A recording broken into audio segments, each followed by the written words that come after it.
نبی پاک سید عالم صلی اللہ علیہ وسلم نے ہمیشہ قربانی فرمائی، ہمیشہ۔ آج تو حضور نے ایک فرمایا، اللہ ہم سب کو حج کی توفیق عطا فرمائے اور بار بار حج کی توفیق دے۔ صحابہ نے 40 حج فرمائے ہیں، 50 حج فرمائے، حضرت فضیل بن عیاض نے 60 حج فرمائے۔ اللہ توفیق دے، قبول فرمائے، اور اللہ سب کو بار بار وہ موقع نصیب فرمائے۔ تو نبی پاک صلی اللہ تعالیٰ علیہ وسلم نے حج ایک فرمایا، قربانی حضور جس دن مدینے آئے اس وقت شروع فرمائی، اور ہر سال حضور قربانی دیتے تھے، ہر سال 2 جانور ذبح فرمائے۔ یا رسول اللہ صلی اللہ تعالیٰ علیہ وسلم 2 کا کیا مقصد فرمایا؟ ایک میری طرف سے، ایک میری غریب امت کی طرف سے۔ یا رسول اللہ صلی اللہ علیہ وسلم کس طرف سے فرمایا؟ ایک میری طرف سے، ایک میری امت کی طرف سے۔ کبھی فرمایا ایک میری طرف سے، ایک میرے اہل بیت اور میری امت کی طرف سے۔ 2 جانور حضور نے ذبح فرمائے، اور پھر میرے حبیب پاک صلی اللہ تعالیٰ علیہ وسلم کے غلام مولا علی شیر خدا، ابن ماجہ کی روایت ہے، حضرت علی شیر خدا فرماتے ہیں کہ نبی پاک علیہ الصلوۃ والسلام 2 جانور ذبح کرتے تھے۔ خود حضرت علی کی جب باری آئی تو انہوں نے بھی 2 فرمائے۔ تو صحابہ نے پوچھا کہ علی 2 کیوں؟ 2 کس لیے؟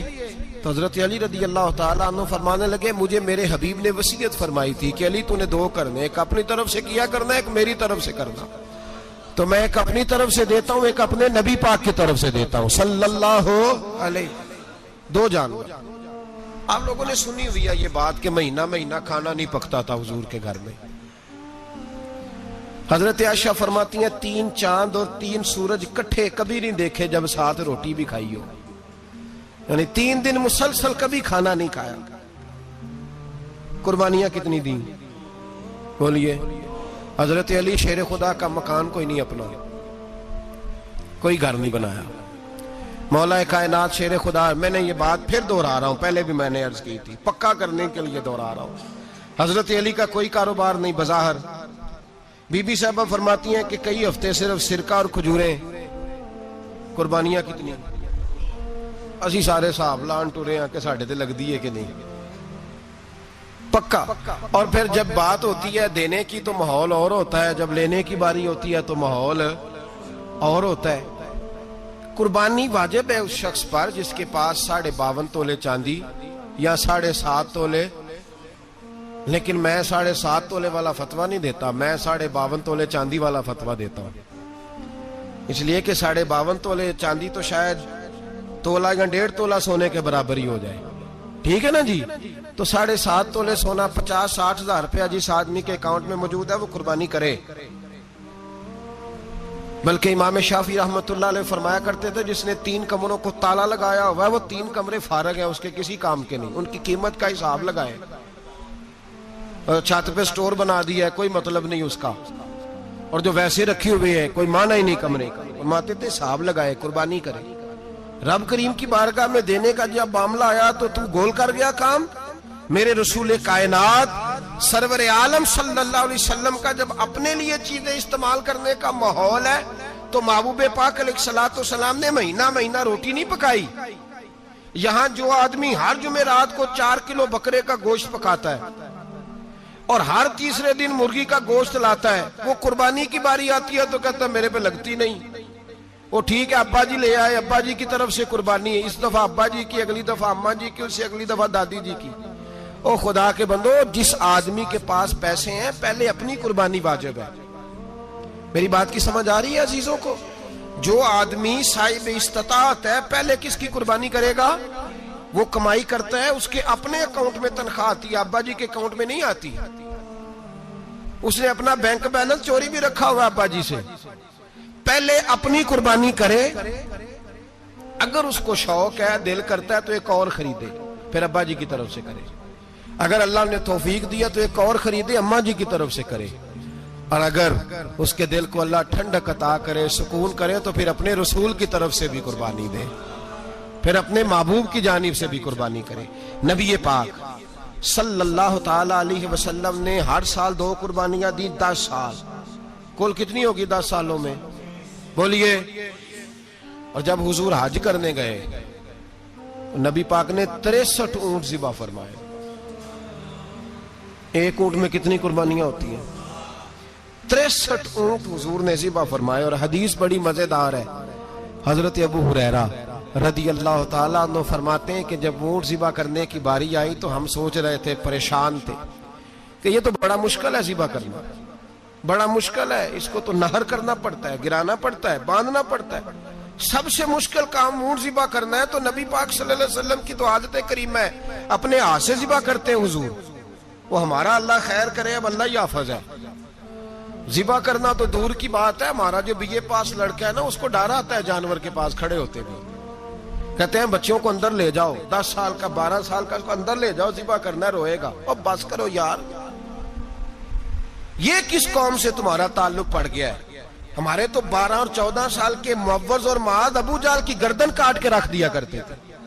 اور تو بچہ بکرا ذبح کرنے سے ڈرا رہا ہے. اس کو کھڑا کر لا کے.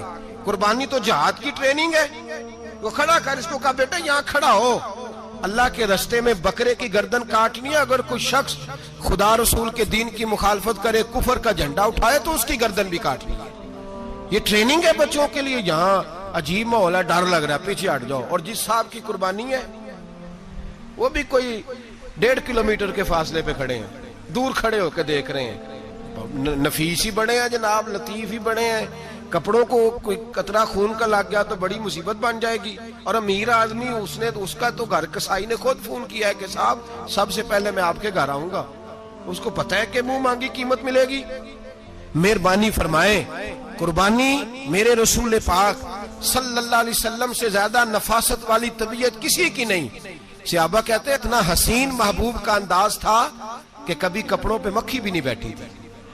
اور حضور سے ہم سلام لیتے تھے، دست مبارک چومتے تھے تو ہمارے ہاتھوں سے کستوری کی خوشبو آنے لگتی تھی. اور فرماتے ہیں نبی پاک کا ہاتھ یوں ہوتا تھا کہ برف بھی اتنی ٹھنڈی نہیں جتنا پیارا حضور کا ہاتھ ٹھنڈا ہوتا تھا.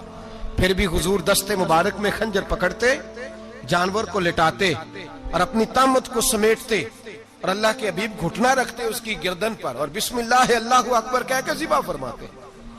حضور خود دست مبارک سے. تو اتنا زیادہ نازک مزاج ہو گیا ہے کہ اب یہ والی سنت ادا کرنا مشکل ہو گیا تیرے لیے.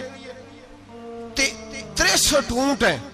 اور صحابہ کرام علیہم رضوان فرماتے ہیں کہ حال یہ ہے، ہم سوچ رہے ہیں کیسے ذبح کریں گے، کیا کریں گے، کیسے گرائیں گے. اور نبی پاک صلی اللہ علیہ وسلم کہتے ہیں ہم ابھی سوچ میں ہی تھے کہ حضور نے چھری پکڑی. خنجر جب حضور نے اٹھایا تو فرماتے ہیں اونٹ دوڑتا ہوا آیا اور نبی پاک کے سامنے آ کے لیٹ گیا. فرماتے ہیں اللہ کے رسول نے بسم اللہ اللہ اکبر کہہ کے ذبح کیا. اس نے ٹانگ بھی کوئی نہیں ہلائی، پیر بھی کوئی نہیں ہلایا.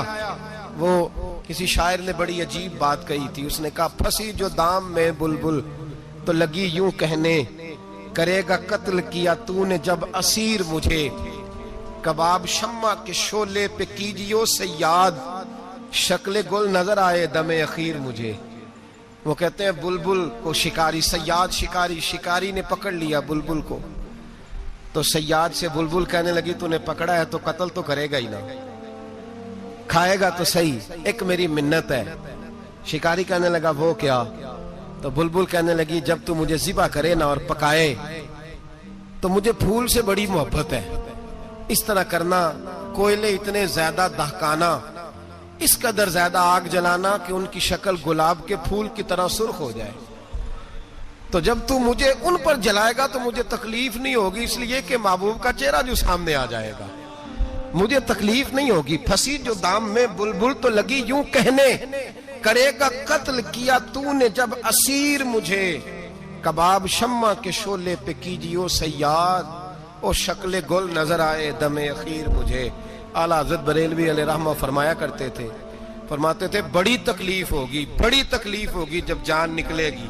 روایتوں میں آتا ہے جس طرح باریک دوپٹہ جھاڑیوں پہ ڈالا جائے، کھینچا جائے تو پھٹ جاتا ہے، یوں تکلیف ہوگی. پر فرمانے لگے رسول اللہ کے غلام کو کوئی تکلیف نہیں ہوگی. حضور کیوں؟ فرمایا اس لیے کہ جب جان نکلنے لگے گی تو سامنے جلوہ ودہاد آ جائے گا. حضور کے جلوے ہوتے رہیں گے تو پتہ ہی نہیں چلے گا جان کیسے نکل گئی. پھنسی جو دام میں بلبل. تو صحابہ فرماتے ہیں کہ اونٹ دوڑتا ہوا آیا، حضور کے سامنے آ کے لیٹا، نبی پاک نے ذبح فرمایا اور فرماتے حد ہو گئی. حضور نے توجہ فرمائی تو دوسرا دوڑتا ہوا آ گیا. تیسرا آ گیا. حضرت ابو ہریرہ فرمایا کرتے اونٹ ایک دوسرے کو دھکے دیتے تھے, پیچھے ہٹ جا, پہلے میں نے جانا ہے, پہلے میں نے جانا ہے. 63 اونٹ وادی منا میں حج کے موقع پر میرے رسول پاک نے دست مبارک سے ذبح فرمائے. ہر قربانی حضور نے اپنے ہاتھوں سے فرمائی. قربانی واجبات دین میں سے, ضروریات دین میں سے, اور کوئی اتنا لمبا چوڑا مسئلہ نہیں. بہت ساری چیزوں کو خود بخود مشکل کر لیتے ہیں. ٹی وی پہ خبر آتی ہے فیصل آباد کے 2 بیل ہیں, بھولو اور ڈولو, پتہ نہیں کتنے من ان کا وزن ہے. ان سے پوچھا جا رہا ہے کہ بھولو ڈولو کھاتے کیا ہیں؟ تو کہتے ہیں بادام کھاتے ہیں, مکھن کھاتے ہیں. یہ جناب پتہ نہیں ان کو دودھ کتنے کلو روز پیتے ہیں, اور بھولو ڈولو بیچارے سے خود نہیں چلا جا رہا. لگ ایسے رہ جیسے وہ خود کہہ رہے ہیں مہربانی کرو ہمیں ذبح کر لو, اب تو اٹھا بیٹھا بھی نہیں جا رہا. او خدا کے بندو, دین کی اصل حقیقت کو سمجھو. یہ تو حضور نے فرمایا خوبصورت جانور لاؤ, یہ کس حدیث میں آیا ہے کہ اسے بادام کھلاؤ؟ آج لوگ انسانوں کو روٹی نہیں مل رہی اور جانوروں کو بادام کھلا رہے ہو. اس کے حصے میں جو اللہ نے شے رکھی ہے نا وہ چارہ ہے. اس کو چارہ کھلاؤ اور اچھے طریقے سے پیٹ بھر کے کھلاؤ. جانور کو پیٹ بھر کے چارہ کھلایا جائے تو جتنی اس کی طبیعت ہوتی ہے اس حساب سے وہ صحت مند ہو جاتا ہے. باقی یہ تو آپ کسی شخص کو اتنا کھلا دیں کہ اس کا پیٹ اتنا بڑا ہو جائے, پھول جائے, تو وہ بیچارہ تکلیف میں آئے گا کہ نہیں آئے گا؟ یہ کس قسم کا ماحول ہے؟ ایک بکرا بکا ہے لاہور میں, اور سیٹھوں نے شرطیں لگائی ہوئی ہیں, میں 5 لاکھ کا لایا ہوں تو میں 9 لاکھ کا. یہ کیا چکر ہوا؟ مجھے اتنا کھلایا جی, اس کو فلاں چیز. یہ کس نے کہا ہے کھلانے کا؟ بادام کھانا کس حدیث میں آیا؟ کس صحابی نے اپنے بکرے کو بادام کھلائے؟ کس نے مکھن کھلایا؟ کس نے پیڑے کھلائے؟ بس کرو, عجیب تماشا لگ گیا. اور یہاں تو اتنی بری حالت ہو گئی ہے کہ عورتیں ناچنے لگی ہیں قربانی کے جانوروں کے آگے, بیبیاں بیچنے لگی ہیں. اللہ کے غضب کو آواز نہ دو. یہ قربانی ہے کہ ہر چیز کا, مذہب کی ہر شے کا مذاق بنا دیا ہے. جس دین نے عورت کی اپنی قربانی بھی ہو تو اس کو ذبح کرنے کی اجازت نہیں دی, مرد ذبح کرے گا. جو دین کہتا ہے کہ عورت ذبح نہیں کرے گی, وہ عورت بیچ سکتی ہے اللہ کے جانور؟ یہاں جس کا میں نے رمضان میں بھی کہا تھا, پھر بات دہراتا ہوں, سارا سال ناچتے گاتے ہیں, اور عید کا موقع آتا ہے تو 2-4 مولوی بٹھا کے وہ دین سکھانا شروع کر دیتے ہیں. کوئی پتہ ہی نہیں, کوئی خبر ہی نہیں. جس بوتل میں کل تک شراب بک رہی تھی اسی میں دودھ پلاؤ گے؟ جس برتن میں کل تک پیشاب تھا اس میں آج لوگوں کو شہد پلاؤ گے؟ بس کرو, یہ مذاق نہیں, یہ رسول اللہ کا دین ہے. نبی پاک سید عالم صلی اللہ تعالی علیہ وآلہ وسلم نے کوئی ذمہ عورت کے کوئی چیز نہیں لگائی ایسی جس میں اسے مردوں کے ساتھ شامل ہونا پڑے. اور عورت سمجھ ہی نہیں رہی کہ یہ اس کی تذلیل ہے, عزت نہیں. صابن بک رہا ہے تو ساتھ بی بی کھڑی ہے, شیمپو بک رہا ہے تو عورت اس کی جو ہے وہ ایڈ دے رہی ہے. یہ عزت ہے عورت کی؟ رسوا کر دیا تم نے ہر شے میں عورت. اب قربانی کا جانور بھی بی بی بیچے گی؟ غیرت کہاں گئی اس قوم کی؟ میرے رسول پاک سرور دو عالم صلی اللہ تعالی علیہ وسلم کو کسی نے آ کے کہا فلاں قبیلے کے لوگوں نے عورت کو سربراہ بنایا ہے, عورت کو آگے لگا لیا ہے. فرمایا تباہ ہو گئے وہ لوگ, انہوں نے عورتوں کو اپنے آگے پیشوا بنا لیا. جس رب نے عورت کو نبوت نہیں دی, امامت کرنے کا حق نہیں دیا, کس چکر میں لوگ پڑ گئے؟ 5 لاکھ کا جانور کس لیے لائے ہو؟ 5 لاکھ کا تفاخر کے لیے, دکھانے کے لیے؟ تو اگر 50,000 کا 60,000 کا بھی جانور لاتا تو اچھا آ جاتا. اور 50,000 کا جانور لائے تو 5 لاکھ میں کتنے آتے ہیں بولے؟ تو 10 جانور ذبح ہوں گے تو کتنے غریبوں تک گوشت جائے گا, کتنے گھروں کا بھلا ہوگا. ہر چیز کا چکر الٹا کر دیا گیا ہے. اور صرف حج کے لیے ہوتی تو میرے رسول پاک ہر سال قربانی نہ کرتے, اور میرے نبی پاک قربانی دینے کا حکم. ایک اور بات بڑی لوگ پوچھنے لگے, کہتے جی گائے کی ہوتی ہے, بھینس کی بھی ہوتی ہے کہ نہیں؟ چلو جی اب نئی بات نکل آئی. حدیث پاک میں لفظ آیا اونٹ کا, نبی پاک نے فرمایا بکرا 1 سال کا, گائے 2 سال کی, اونٹ 5 سال کا. حدیث میں لفظ آ گیا اونٹ کا. آپ کو بندہ کہے پہلے بتائیں نر کا کہ مادہ کا, تو میں کدھر سے آپ کو حدیث نکال کے دوں جس میں نر بھی اور مادہ علیحدہ علیحدہ ہو؟ حدیث پاک میں ذکر آ گیا دمبے کا، مینڈے کا. اب باقی جو سارے جاگ رہے ہیں نا، اب غور فرمائیں، باقی ایک بکرا ہے، ایک چترا ہے، ایک دمبا ہے، ایک دیسی بکرا ہے، ایک پہاڑی بکرا ہے، تو علیحدہ علیحدہ لفظ کہاں سے نکال کے دیے جائیں؟ یہ ساری انواع ہیں، اقسام ہیں، نوع ہیں. اسی طرح بھینس بھی گائے کی ایک قسم ہے. امام اعظم ابو حنیفہ فرماتے ہیں النوع منہ، یہ اس کی ایک قسم ہے، نوع میں سے ہے، گائے کی نوع میں سے ہے. آپ عام لفظ بولتے ہیں تو کہتے ہیں بکرا چترا گائے بھینس، عام لفظ ہے نا. تو جب گائے کہہ دیا تو اب کو بندہ کہے گائے آیا تو پہلے بتائیں گائے تو ہے تو اس میں بیل شامل ہے کہ نہیں؟ تو گائے کی جتنی قسمیں ہیں نا، ہمارے محدثین بھینس کو گائے میں شامل کرتے ہیں. بھینس گائے کی ایک قسم ہے. تو نبی پاک صلی اللہ علیہ وسلم نے جب گائے کا لفظ استعمال کیا تو بھینس اس کے اندر آ گئی. تو اگر گائے کی قربانی جائز ہے تو بھینس کی قربانی بھی جائز ہے. اگر بیل کی قربانی جائز ہے تو کٹے کی قربانی بھی 100% جائز ہے. اس کے اندر 7 حصے ڈالے جائیں گے، اسے قربان کیا جائے گا، یہ جائز ہے.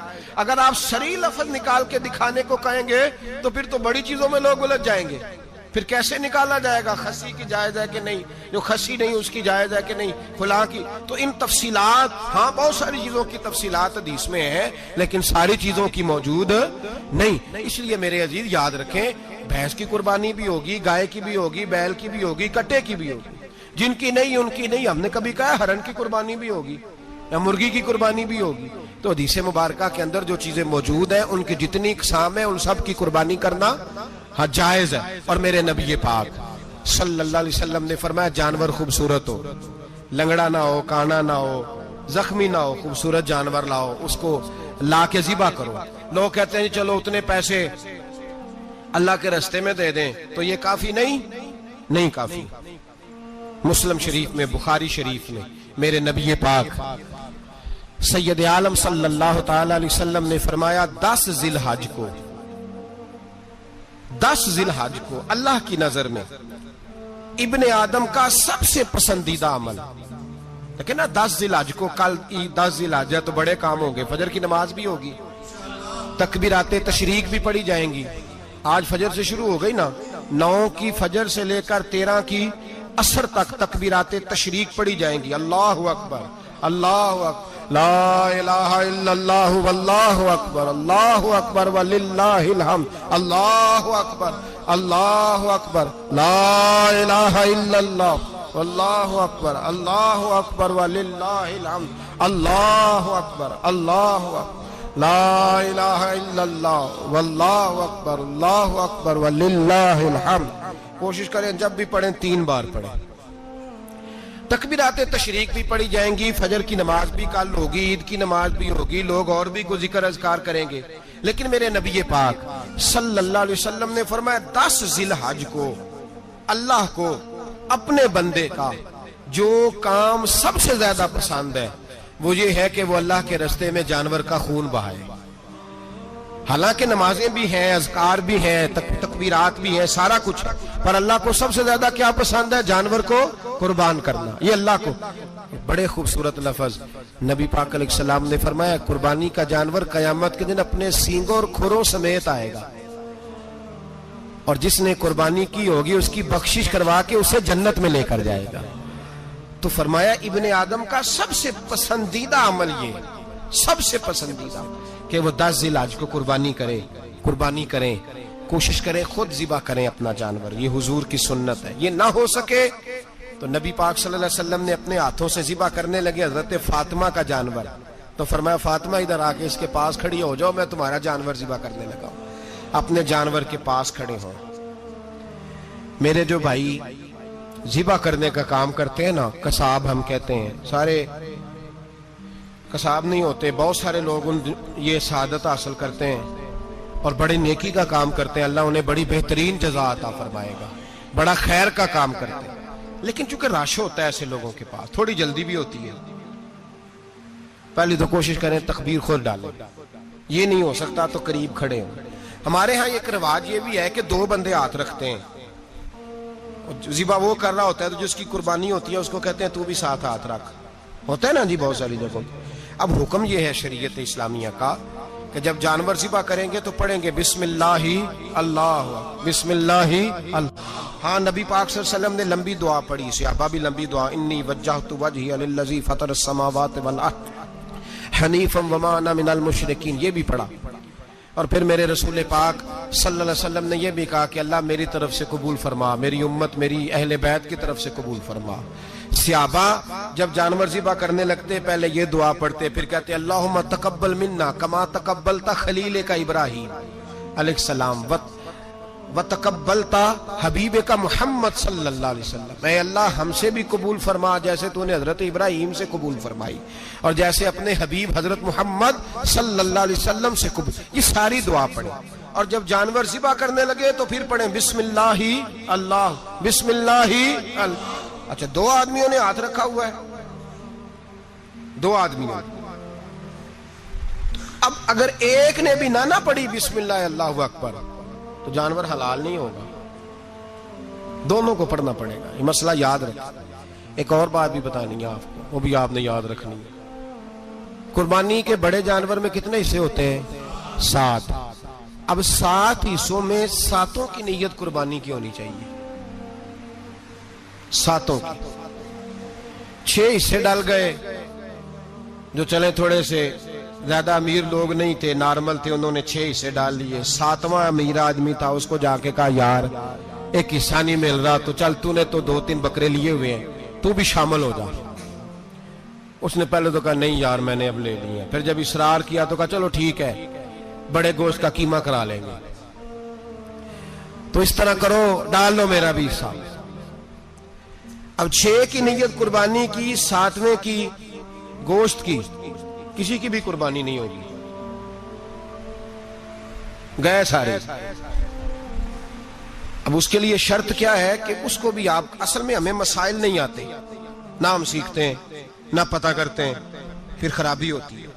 اب اس سے کہیں کہ یار قربانی سے پہلے اپنی نیت کا اعادہ کر، اپنی نیت کا اعادہ کر، بتا کہ تیری نیت کیا ہے، اگر غلط ہے تو صحیح کر لے، تاکہ سب کی قربانی تو بتا۔ یہ جو تو رکھ رہا ہے قربانی، تو کس کی قربانی کر رہا ہے؟ دادا جی کے نام کی، ابا جی کے نام کی، اپنے پیر کے نام کی، استاد کے نام کی، یا رسول پاک صلی اللہ علیہ وسلم کے نام کی، نبی پاک کے نام کی؟ اس سے پوچھیں، اور جو وہ نیت بتائے اس نیت کی دعا ہوگی، اس کی طرف سے کہا جائے گا اے اللہ اس کی طرف سے اسے قبول۔ میری بات کی سمجھ آ رہی ہے میرے عزیزوں کو؟ اور اس ارادے کے ساتھ قربانی، اگر ایک کی بھی نیت خراب ہو گئی تو مسئلہ بگڑ گیا۔ اس لیے ان مسائل کو، اور نبی پاک کے نام کی جو قربانی ہوگی، سبحان اللہ، میں کرامات کا زیادہ قائل نہیں، ہم کرامات کے نہیں کیفیات کے قائل ہیں، کیفیات کی۔ اور دین ویسے بھی لفظوں کا نام نہیں، کیفیت کا نام ہے۔ میرے حساب فرمایا کرتے تھے ہم کرامت سے زیادہ کیفیت کے قائل ہیں۔ اگر مرید ساری زندگی کرامتیں سناتا رہے اور کبھی اسے مدینے جانے کا شوق ہی پیدا نہ ہو، کبھی نبی پاک کے نام پہ آنسو نہ آئے، تو پھر کرامت کا فائدہ نہیں، کیفیت تو ملی نہیں اسے، ہم کیفیت۔ اسی طرح ہم نظرانے کے نہیں، نظر آنے کے قائل ہیں۔ تو بھائی یہ یاد رکھ لیں، کیفیت کا نام دین ہے، نبی پاک کے نام کی قربانی۔ میں قائل تو نہیں کرامت کا، لیکن ایک بات میں نے اپنے ایک استادوں سے، ایک بزرگوں سے سنی ہے، میرا دل کرتا ہے وہ سنا دوں آپ کو۔ اور بزرگوں کا قول ہے، اصل رنگ جو میں عرض کر رہا ہوں اسی رنگ میں اس کو رکھیے گا، اور جس حد تک میں بات کر رہا ہوں اسی حد تک رکھیے گا۔ اب ہر آدمی کے پاس موبائل ہوتا ہے، فوراً بات ریکارڈ ہوتی ہے، فوراً میڈیا پہ جاتی ہے، فوراً لوگ کمنٹس کرتے ہیں، تو بھائی جس حد تک سناؤں اسی حد تک رکھیے گا۔ میرے ایک بزرگ فرمایا کرتے ہیں کہ نبی پاک کے نام کا جانور ذبح کرو، اور وہ گوشت اس آدمی کو کھلاؤ جس کا حافظہ کمزور ہے، اللہ اسے وسیع حافظہ عطا فرمائے گا۔ اور فرمایا کرتے کہ میرا تجربہ ہے، نبی پاک کے نام کا جانور ذبح کرو، اور جس آدمی سے کوئی گناہ نہیں نہ چھوٹتا، کسی گناہوں میں الجھ گیا ہے، اسے وہ والا گوشت کھلاؤ، اللہ اس کے دل میں نور پیدا فرمائے گا اور گناہ سے نفرت ہو جائے گی اسے، جو نبی پاک کے نام کا جانور ہو۔ تو ہم جو سیکھنے والے لوگ ہوتے ہیں، ہمارا دل کرتا ہے کہ چلو تھوڑا سا اپنی طرف سے بھی پوچھ لیں، تو میں نے کہا حضور اگر بیمار کو کھلا دیں تو فرمانے لگے کھلا دو، اللہ صحت دینے والا ہے، پر بیمار کے لیے دوائیاں بڑی ایجاد ہو گئی ہیں، گناہگار کی دوائیاں نہیں ملتی، بیماروں کی دوائیاں بڑی ہیں۔